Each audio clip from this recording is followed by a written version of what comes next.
Hi friends, ನಮಸ್ತೆ ಎಲ್ಲರಿಗೂ. Welcome back to ನೇತ್ರ ರಂಗನಾಥ್ ಬ್ಲಾಗ್ಸ್. ಇವತ್ತು ನಾವು ಶಾವಿಗೆ ಮತ್ತು ಸಬ್ಬಕ್ಕಿ ಪಾಯಸ ಮಾಡೋಣ ಬನ್ನಿ. ಏನೇನು ಬೇಕು ಅಂದರೆ, ಫಸ್ಟು ಬಾಣಲಿಗೆ 1 ಸ್ಪೂನ್ ತುಪ್ಪ ಹಾಕ್ಕೊಂಡು ಅದಕ್ಕೆ ದ್ರಾಕ್ಷಿ ಗೋಡಂಬಿ ಹಾಕ್ಕೊಂಡು ಫ್ರೈ ಮಾಡ್ಕೋಬೇಕು ಲೈಟಾಗಿ. ನೋಡಿ, ಈ ಥರ ಬ್ರೌನ್ ಬರೋವರೆಗೂ ಫ್ರೈ ಮಾಡ್ಕೋಬೇಕು.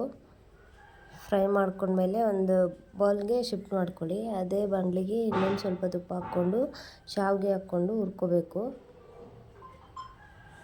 ನಾನಿಲ್ಲಿ ಸಬ್ಬಕ್ಕಿನ 1 ಅವರ್ ನೆನೆಸ್ಕೊಂಡಿದ್ದೀನಿ. ನೆನೆಸ್ಕೊಂಡಿರೋ ಸಬ್ಬಕ್ಕಿ ಪಾತ್ರೆಗೆ ಹಾಕ್ಕೊಂಡು ಸ್ವಲ್ಪ ನೀರು ಹಾಕ್ಕೊಂಡು ಬೇಯಿಸ್ಕೋಬೇಕು. ನಿಮಗೆ ಎಷ್ಟು ಬೇಕಾಗುತ್ತೆ ನೀರು ಅಷ್ಟು ಬೇಯಿಸ್ಕೊಳ್ಳಿ ಪಾಯಸಕ್ಕೆ. ನಾನಿಲ್ಲಿ ಸ್ವಲ್ಪ ಕಡಿಮೆನೇ ಹಾಕಿದ್ದೀನಿ.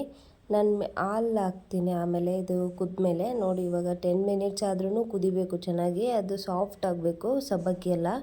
ಈ ಥರ ಸಾಫ್ಟ್ ಆದಮೇಲೆ ಹಾಲು ಆ್ಯಡ್ ಮಾಡ್ಕೊಳ್ಳಿ. ಮಿಲ್ಕು ಈ ಥರ ಆ್ಯಡ್ ಮಾಡ್ಕೋತಾ ಹೋದರೆ ಚೆನ್ನಾಗಿ ಬರುತ್ತೆ ಟೇಸ್ಟು. ಆಮೇಲೆ ಹುರಿದಿಟ್ಕೊಂಡಿರೋ ಶಾವಿಗೆನ ಹಾಕ್ಕೊಂಡು ಸ್ವಲ್ಪ ಕುದಿಸ್ಕೋಬೇಕು 5 ಮಿನಿಟ್ಸ್ ಕುದಿಸ್ಕೊಂಡ್ಮೇಲೆ ಅದಕ್ಕೆ ಶುಗರು, ಏಲಕ್ಕಿನ ಈ ಥರ ಬಿಡಿಸ್ಕೊಂಡು ಹಾಕ್ಕೊತಿದ್ದೀನಿ. ಬಿಡಿಸ್ಕೊಂಡು ಹಾಕ್ಕೊಂಡ್ರೆ ಚೆನ್ನಾಗಿರುತ್ತೆ. ನಾನು ಜಜ್ಕೊಂಡು ಹಾಕ್ಕೊಂಡ್ರೆ ಅಷ್ಟು ಇಷ್ಟ ಆಗಲ್ಲ ಅದಕ್ಕೆ.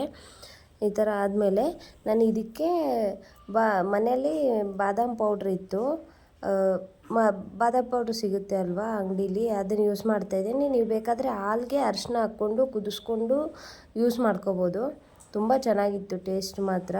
ಒಂದು ಸತಿ ಮನೇಲಿ ಟ್ರೈ ಮಾಡಿ ನೋಡಿ, ಸಖತ್ತಾಗಿ ಬಂದಿದೆ. ತುಂಬ ಜನ ವೀಡಿಯೋಸ್ ನೋಡ್ತೀರಾ, ಸಬ್ಸ್ಕ್ರೈಬ್ ಮಾಡ್ಕೊಂಡು ನೋಡಿ ಪ್ಲೀಸ್. ನಮಗೂ ಮೋಟಿವೇಶನ್ ಸಿಗುತ್ತೆ ತುಂಬ ವೆರೈಟೀಸ್ ಅಡುಗೆ ಮಾಡಿ ಹಾಕಬೇಕು ಅಂತ. ಒಂದು ಸತಿ ಈ ರೆಸಿಪಿನ ಟ್ರೈ ಮಾಡಿ and subscribe our channel. Thank you for watching.